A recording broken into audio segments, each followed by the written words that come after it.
Chers amis cinéphiles, l'heure est grave. J'ai bien l'impression qu'on a surestimé le chouchou des Oscars dont il va être question aujourd'hui, qui est présenté comme une sorte de revival du cinéma d'auteur américain. Et justement, on va faire le point aujourd'hui dans les films du vendredi, The Brutalist.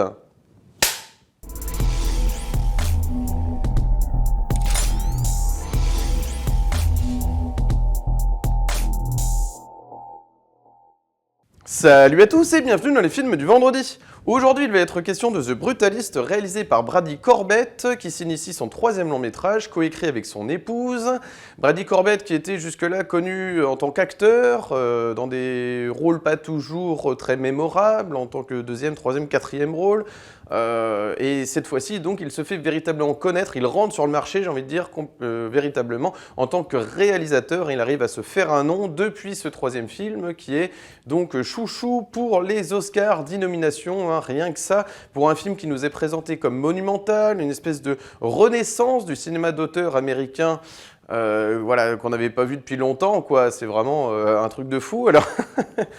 Alors voilà, c'est vrai que rien qu'avec le métrage, 3h35 avec entracte, ce qui n'est pas courant bien sûr dans le cinéma, alors c'est plutôt à l'opéra ou au théâtre qu'on a des entractes. Voilà, donc c'est 3h35 dont un entracte de 15 minutes. Qui, pour le coup, moi, a été très salutaire, parce que vraiment, cette première partie déjà était assez assommante. Donc, on a Adrien Brody. Alors ça fait vraiment plaisir parce qu'évidemment, on se dit, tiens, ça va pousser notre curiosité. On se dit, est-ce que ce serait pas son plus grand rôle depuis Le Pianiste en 2002, qui avait quand même tout raflé à l'époque, qui était un film bouleversant, hein, bien sûr, là aussi sur la Seconde Guerre mondiale, sur la Shoah, sur donc ce pianiste juif polonais, donc Spillman, hein, bien sûr, qui était bouleversant, bien évidemment. Donc Palme d'Or en 2002, voilà, la grande époque, bien sûr, d'Adrien Brody. Alors après, il y a eu donc ces petits rôle récemment dans les Wes Anderson, mais voilà, c'est pas plus mémorable que ça. Là, c'est vrai qu'on a véritablement un film qui se construit quasiment autour de lui, donc c'est ça aussi qui était la grande force aussi de ce film, hein. Le retour aussi d'Adrien Brody, hein. Je pense que il y en a beaucoup qui y vont aussi en partie pour ces raisons-là. Moi, ça a été mon cas.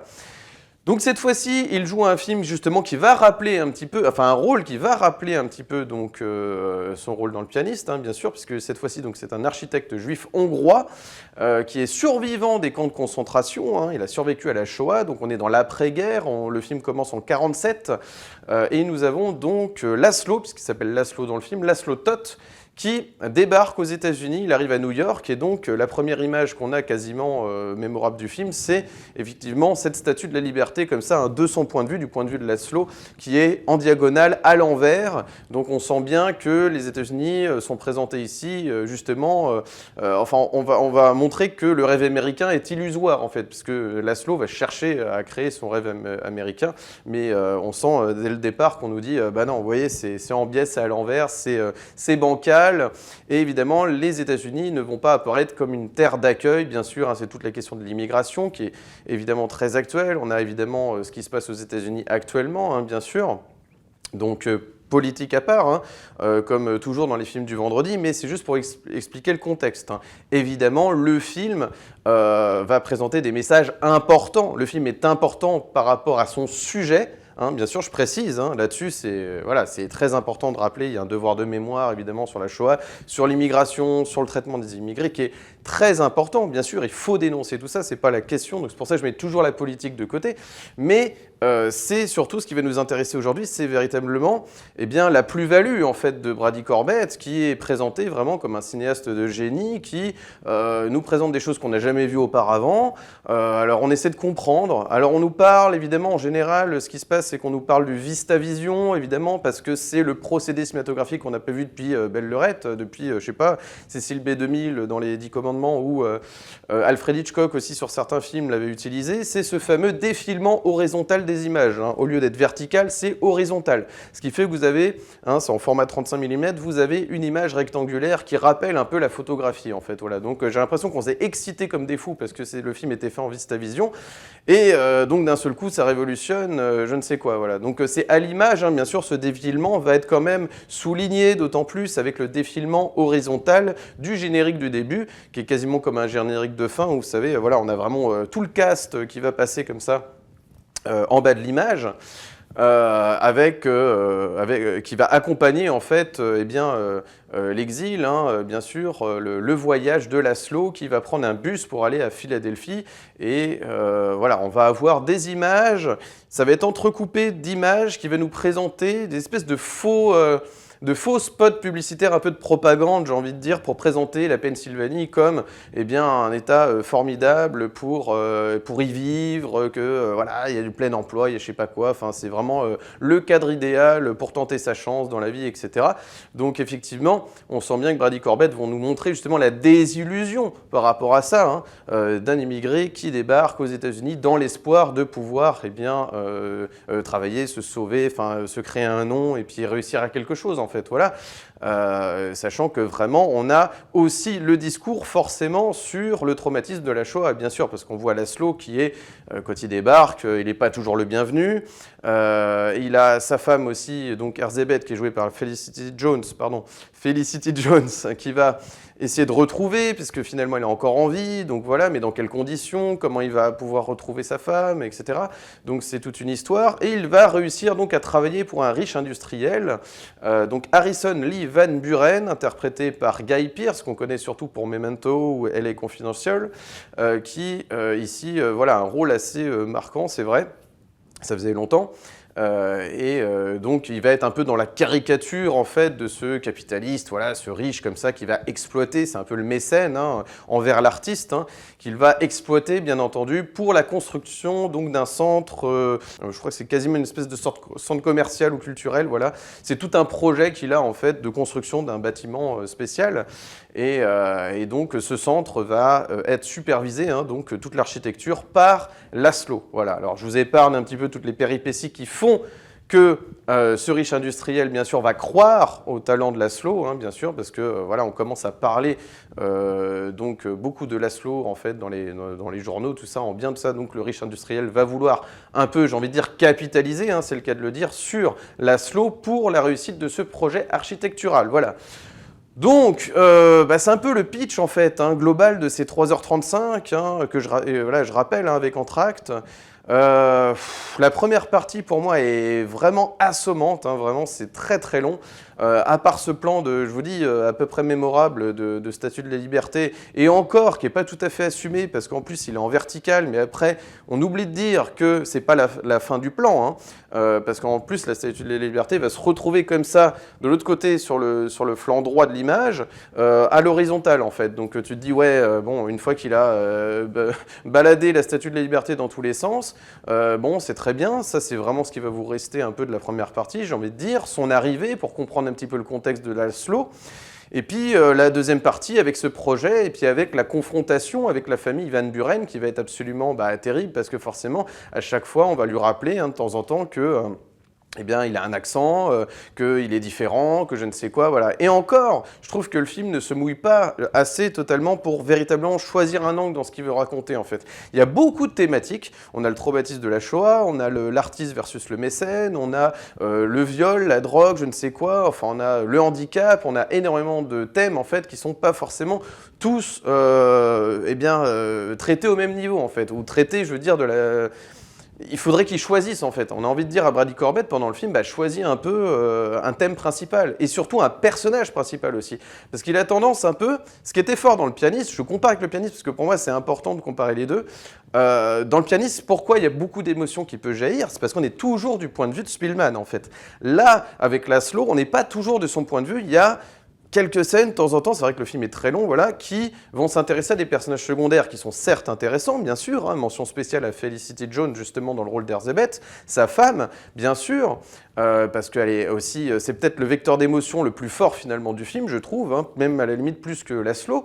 Et le problème, c'est ça, c'est qu'il va s'éparpiller un peu le film, justement, avec ses personnages secondaires, ce qui fait qu'à la toute fin, quand on est censé, c'est le grand moment, on est censé être ému, en fait, on est des années plus tard, sans révéler la fin, bien entendu, mais pour vous expliquer, on est censé être ému, mais en fait pas totalement parce qu'on n'a pas assez éprouvé les contradictions, les nuances.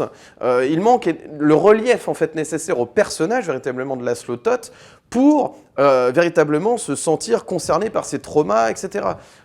Évidemment que tout le monde se sent concerné par défaut, par quelque chose qui est absolument terrible, c'est la Shoah, bien entendu. Mais justement, on ne ressent pas assez, à part avec, j'ai envie de dire, ce visage de chien battu qui va se traîner pendant tout le film, c'est pas suffisant, je trouve, pour qu'on s'attache véritablement à ce personnage qu'on connaît mal, en fait, finalement. On a l'impression que c'est long, quoi, c'est fastidieux pour arriver petit à petit à le connaître. On comprend qu'il y a un traumatisme, mais on ne le raconte pas cinématographiquement. Et c'est ça le problème général du film, en fait, c'est qu'il a beaucoup de thèmes, mais qui ne sont pas racontés cinématographiquement. On dit qu'il y a des grandes idées de mise en scène. À chaque fois, quand j'entends les arguments, c'est pour nous parler du VistaVision, c'est pour nous parler de certains plans, du fait que les couleurs en fait se ternissent un peu au fur et à mesure que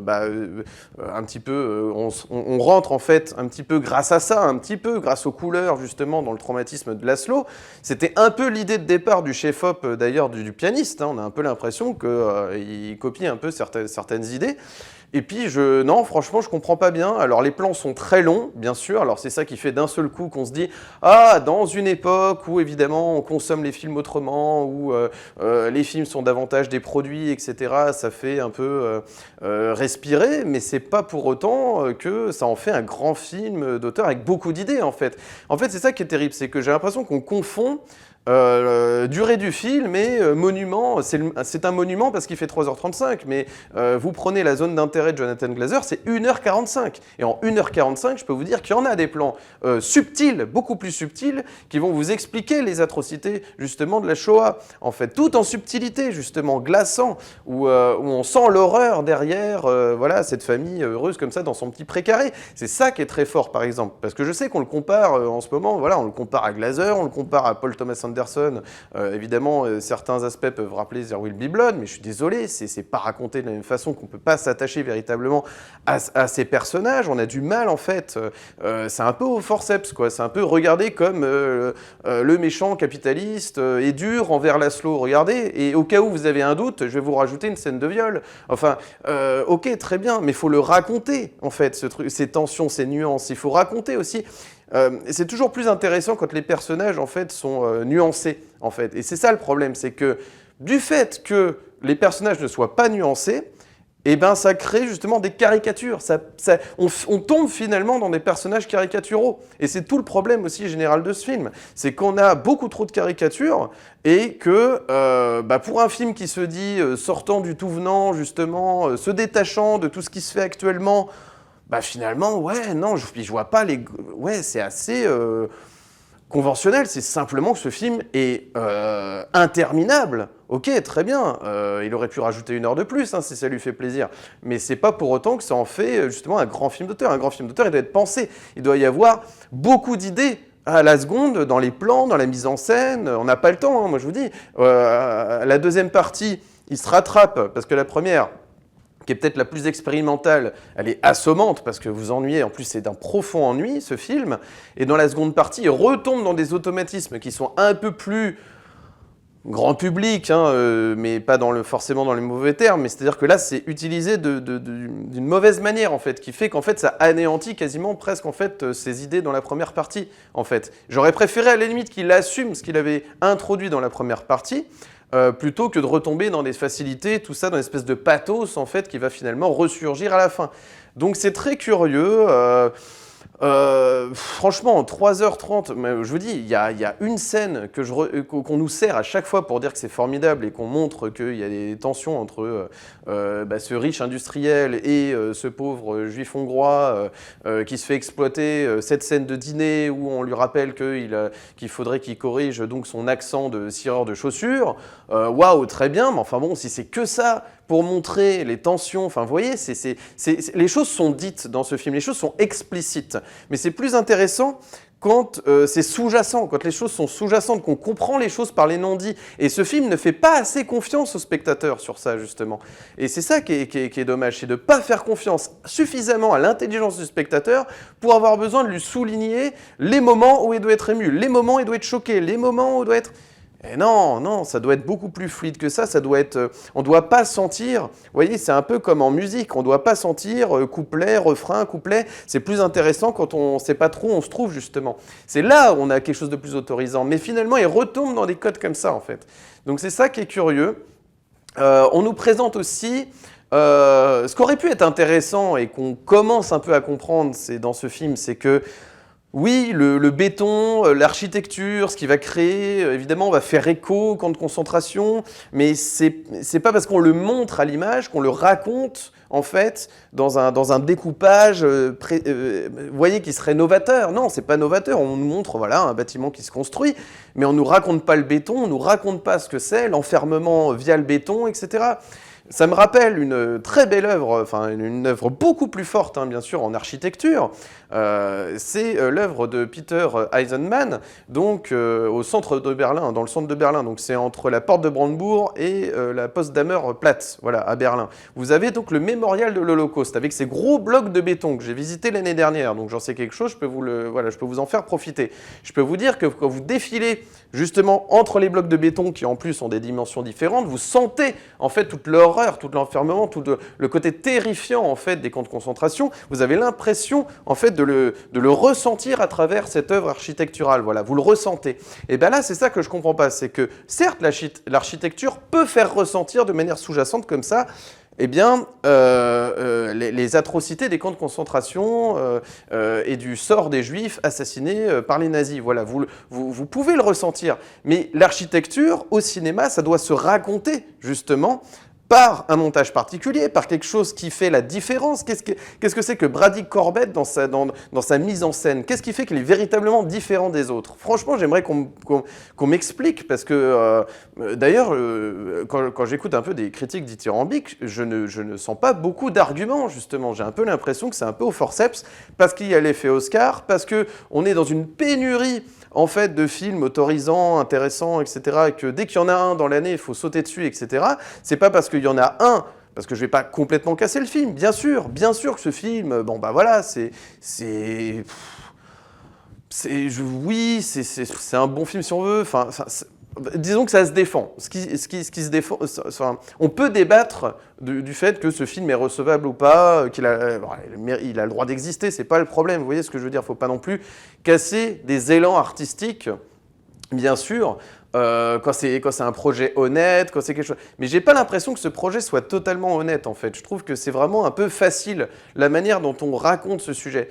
Pour véritablement comprendre le paradoxe, les contradictions de l'être humain, c'est pas avec ces personnages caricaturaux, vous voyez, enfin, c'est un peu facile en fait. C'est un peu facile. Je trouve que malheureusement, évidemment, on lui donne raison sur le message, on peut pas ne pas lui donner raison, mais même le message est confus. Pourquoi? Parce qu'on a l'impression qu'il assume pas tout à fait non plus son personnage qui...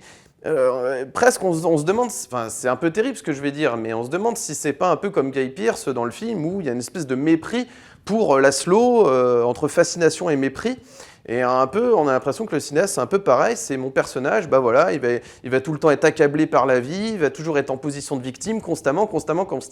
Et c'est dommage, justement, de ne pas lui donner quelque chose, une respiration dans ce film, parce qu'il n'y a jamais de respiration dans ce film, en fait, qui serait salutaire pour se poser, pour ressentir un peu avec Laszlo, pour comprendre, en fait, ce qu'il a, le piège dans lequel il est, en fait, de plus le ressentir, je sais pas, si c'est avec le montage, avec la musique, avec les bruitages, il y avait énormément de choses à faire. Et là, j'ai l'impression que, ouais, c'est pas d'une inventivité extraordinaire. Non, je suis désolé.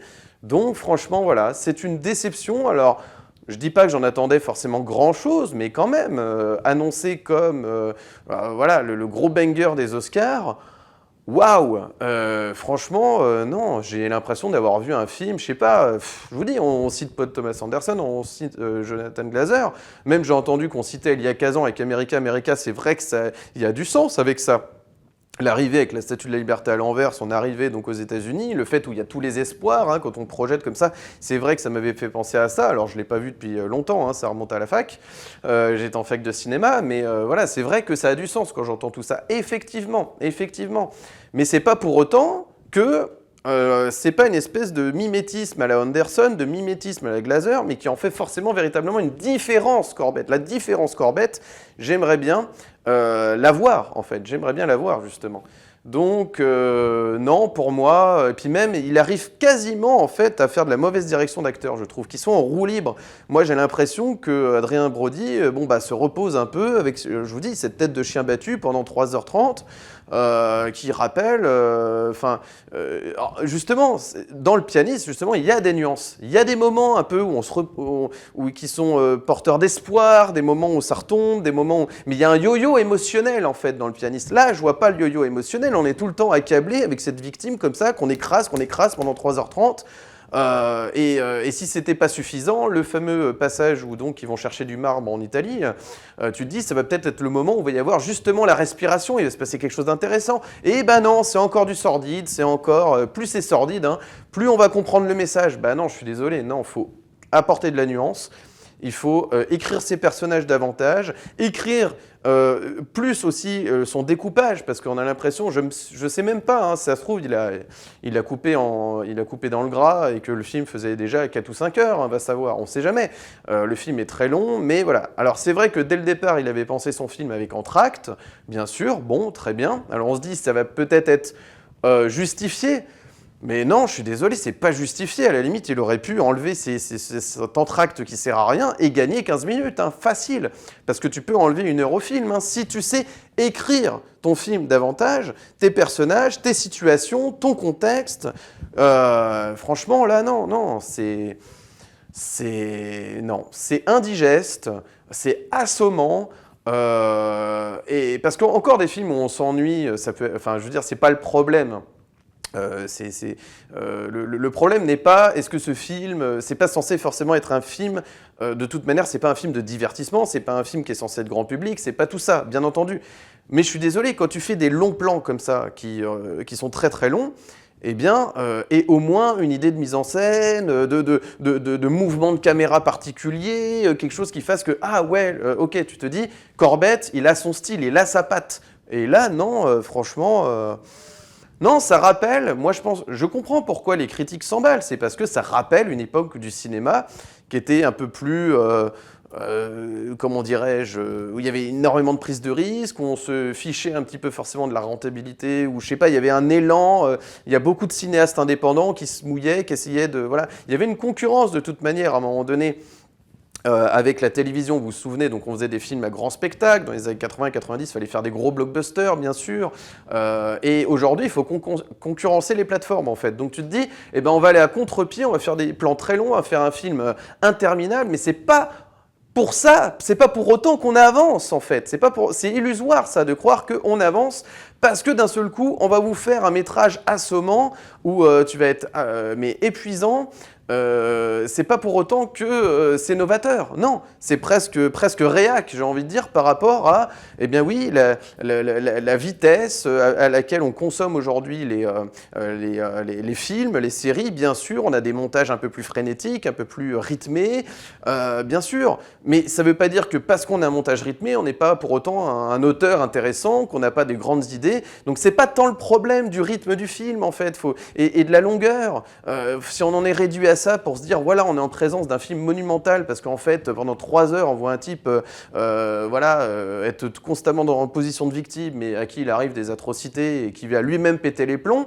Ouais, très bien, mais alors dans ce cas-là, racontez véritablement la transformation de Laszlo. Concentrez-vous sur ce personnage. Faites presque un film expérimental, quasiment que sur lui ou je ne sais quoi. Mais là, ça s'éparpille dans diverses thématiques qui ne sont pas traitées totalement. Ce qui fait que, je vous le dis, on comprend à la fin ce qu'a voulu faire donc Brady Corbett. Bien sûr, on a compris à la toute fin du film. La séquence finale, tu te dis... Bah pour moi, c'est un aveu d'échec. C'est comme à l'image de la durée du film. C'est on te présente Laszlo des années plus tard, et c'est là que tu te dis, bah oui, bah alors si on te présente Laszlo des années plus tard, et tout ça pour dire, en fait, pour une espèce en plus de morale sortie d'un chapeau qu'on a vu 1000 fois, c'est un peu... j'ai noté un petit peu, donc c'est un peu la fin justifie les moyens, quoi. Peu importe ce que les autres essaient de vous vendre, c'est la destination qui compte, pas le voyage. Bon, très bien, tout ça pour ça.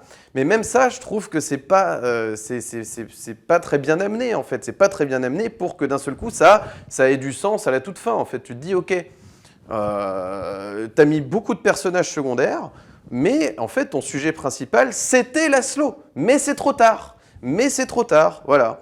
Donc non, franchement, un peu fastidieux. En plus, je comprends pas ce truc. Alors, je vais pas rentrer dans les polémiques. Vous savez, j'évite toujours les polémiques. Mais il y a cette fameuse histoire de post-production qui aurait été accélérée parce qu'on aurait utilisé de l'intelligence artificielle pour corriger l'accent hongrois en plus d'Adrien Brody. Donc, ils font même pas confiance aux acteurs. Ils font pas déjà que ce film ne fait pas confiance aux spectateurs et il fait même pas confiance aux acteurs.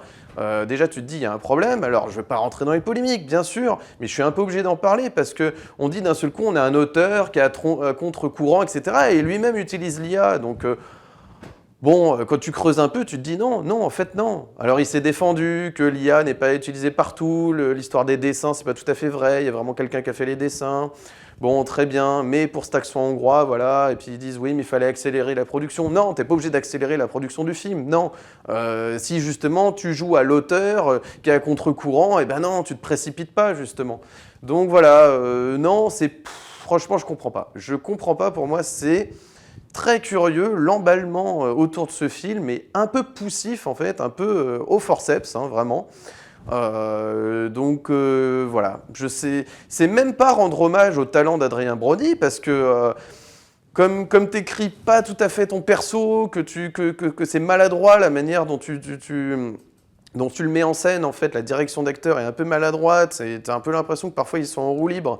Donc non, franchement, je vois pas en quoi c'est le nouveau grand rôle d'Adrien Brody, parce que ça fait des années qu'on n'a pas un film comme Le Pianiste et que bah, voilà, on n'est pas capable aujourd'hui dans l'industrie cinématographique de nous pondre eh bien, une sorte de nouveau pianiste. Voilà. Enfin, et voilà. Donc je sais pas, c'est bizarre. C'est curieux. Voilà. Donc écoutez, je vais m'arrêter là. Je vais peut-être checker quand même ma liste parce que là, je vais refaire un tour sur ce que j'avais dit. Donc voilà, il n'est pas aidé par une narration assommante qui anéantit toute possibilité d'y voir un revival de son air du pianiste. L'acteur est mal dirigé, se repose sur ses mimiques d'homme blessé, désemparé. Vous voyez, hein, j'avais noté tout ça. Tout ce qui se passe dans le film est sordide, aucune respiration, aucune nuance qui permettrait d'injecter du relief dans les personnages. Longueur du film totalement injustifiée, dont l'entracte résonne comme un aveu d'échec. À défaut de nous livrer une œuvre digeste et bien pensée, on a plus l'impression d'être en présence d'une ébauche inachevée, mal montée. Bon, vous direz que je suis peut-être dur, hein, mais le film fait rarement confiance au spectateur en présentant constamment des personnages caricaturaux pour souligner maladroitement son message engagé, hein, bien que le message engagé, bien entendu, soit important. C'est pas la question. Les seuls personnages qui se démarquent en apportant un peu d'émotion donc sont Erzébeth Toth, donc Felicity Jones, qui m'a rappelé un peu Rosanna Arquette d'ailleurs dans son jeu, mais ça c'est personnel. Et Zofia, donc Rafeh Cassidy, voilà, mais vraiment, qui est muette, vous savez, elle va se mettre à parler au bout d'un moment, mais qui est muette et tout, et dont le fils donc d'Harrison Lee va être vraiment, voilà, il va montrer justement tout son côté abominable. 3 ans pour nous servir une morale cliché, voilà. Le film met en scène sa monumentalité plutôt que de la raconter. Pour moi, c'est ça. Hein. Le monument, c'est quoi? C'est regarder comme je fais un film qui est une sorte de faux biopic avec la descente aux enfers d'un personnage, alors que je raconte même pas. Vous savez, c'est le fameux format scénaristique qui est le rise to fall. Hein. Donc, vous prenez un personnage que vous faites donc évoluer et tout ça pour qu'il y ait une descente aux enfers, bien sûr, une chute à la fin.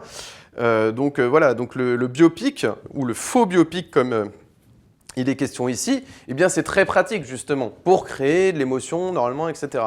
Bah ouais, mais il n'arrive pas justement à rentrer dans ce concept-là, on a l'impression qu'il essaie d'y entrer, mais en même temps de dire je suis pas tout à fait en train de faire ça, donc j'essaie quand même de disrupter un peu le faux biopic classique, à concept Rise to Fall, quoi, enfin vous voyez, donc en fait on sait pas trop ce qu'il veut faire, quoi.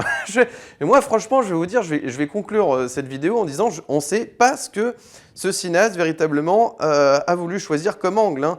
Vraiment, voilà. Donc le plan de la Statue des Libertés, je vous en ai parlé. On ne connaît jamais vraiment Laszlo, si ce n'est ses traumas. On sent que, voilà, on comprend que ses traumas, c'est ça qui le rend héroïnomane, parce qu'on va voir, évidemment, il va fréquemment voir des prostituées, parce qu'il a pu sa femme, etc. Et donc, il est aussi, avec le traumatisme, en plus des camps de concentration, donc il devient héroïnomane, etc. Et puis, donc, on sent aussi... Mais vous voyez, c'est pas raconté, c'est encore une fois, c'est toujours pareil. C'est-à-dire que ce film, il a des idées. Ah, donc, notre personnage est traumatisé, et ben on va le comprendre parce qu'il va se droguer. Mais non, mais ça raconte rien en fait, ça ne raconte rien, ça raconte pas ses traumatismes, ça raconte pas... vous voyez en quoi ça fait écho, juste parce qu'on voit un type se droguer d'un seul coup, heureusement qu'on a le contexte en fait, parce que sinon tu ne le comprends pas par les images, tu ne comprends pas uniquement par les images que ce type est torturé par les camps de concentration. Je dis pas qu'il fallait faire des flashbacks, mais il faut trouver une parade dans ce cas-là. Si le cinéaste veut se montrer novateur, qui nous prouve, qui nous montre une manière autre que le flashback de sentir le traumatisme chez ce personnage. Mais voir des prostituées se droguer, bon, très bien, voilà, ok, très bien. Mais ça rend pas compte, justement. Il faudrait voir, peut-être dans son jeu, je sais pas, il y avait tout un truc à faire, où il se méfie beaucoup des autres, où il est, je sais pas, où on sent qu'il va se faire taper, et donc à chaque fois, et vous voyez, il y a des choses à faire dans la direction d'acteur, pour qu'on sente véritablement qu'il est traumatisé. Mais là, non, voilà, ma vie est horrible, bon, il faut bien que je croie en quelque chose, alors j'essaie de bâtir ce projet, mais on me rappelle toujours ma condition, on me rappelle toujours que je ne suis pas le bienvenu, que je ne suis pas exactement comme les Américains, que voilà, on est différents, hein, toute la question de l'immigration, bien sûr. Mais racontez-le cinématographiquement, ayez des idées de mise en scène, mais novateurs, voyez, si c'est dans l'image, voyez Glazer, quand tu vois un train au loin passer parce que c'est tous les déportés juifs qui vont être brûlés, enfin vous voyez, dans les fours crématoires, tu sens en fait l'horreur qui est là pendant que cette famille de SS, vit tranquillement sa petite vie comme ça, à côté des camps de concentration, comme ça. Enfin, je sais pas, il y a une idée, il y a un concept, il y a un truc qui te fait ressentir justement l'atrocité de cette époque, en fait. Mais là, ouais, non, à part des sales types, oui, bon, bah très bien, voilà. Et en plus, je vous dis, en quoi montrer des clichés, ça rend compte véritablement de l'impasse dans laquelle les États-Unis sont actuellement, etc. Si tu veux faire écho, justement, à ce qui se passe aujourd'hui, raconte-le. C'est pas juste en montrant un type qui a une cravate rouge, en gros, je vais faire simple, que ça y est, regardez, c'est super novateur parce qu'on a mis à notre acteur une cravate rouge qui rappelle Trump et donc t'as vu, t'as compris, voilà, du coup il est méchant et du coup, ouais, c'est très bien, on sait très bien que ce qui se passe aux États-Unis, on est au courant en fait, mais raconter véritablement, faire comprendre, en fait, il faut faire comprendre, il faut que le spectateur, en fait, se sente qui lui-même ressente l'atrocité, en fait.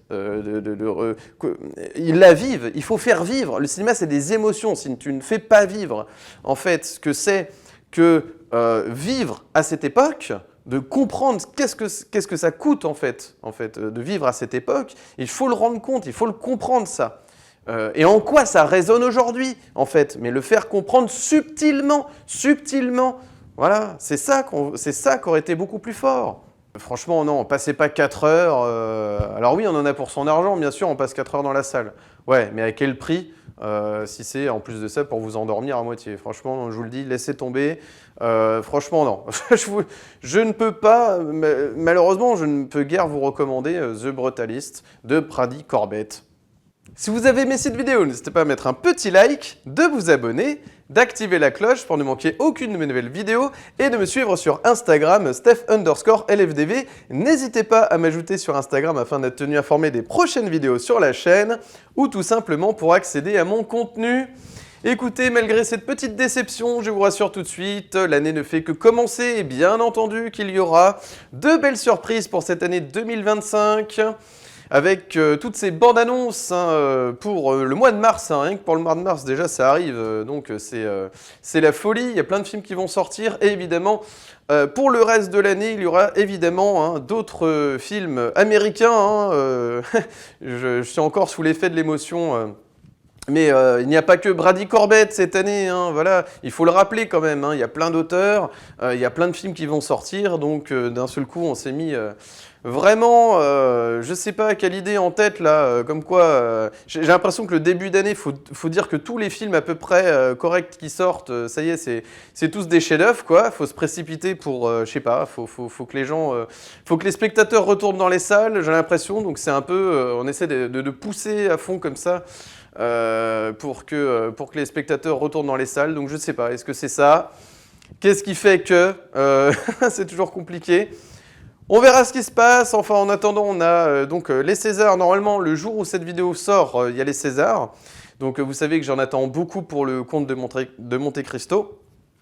Voilà, qui est pour moi, je vois pas ce qu'on peut reprocher à cette merveilleuse adaptation d'Alexandre Dumas. Franchement, c'est un travail d'orfèvre qui a été fait sur ce film.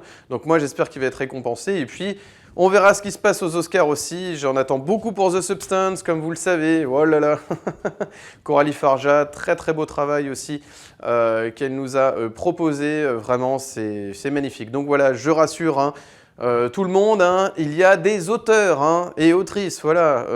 Franchement, il y a tout ce qu'il faut, voilà. Donc, eh bien écoutez, il ne me reste plus qu'à vous souhaiter un excellent vendredi, un excellent week-end, et d'ici la prochaine vidéo, comme toujours, n'oubliez pas, prenez les films pour ce qu'ils sont. Allez, ciao!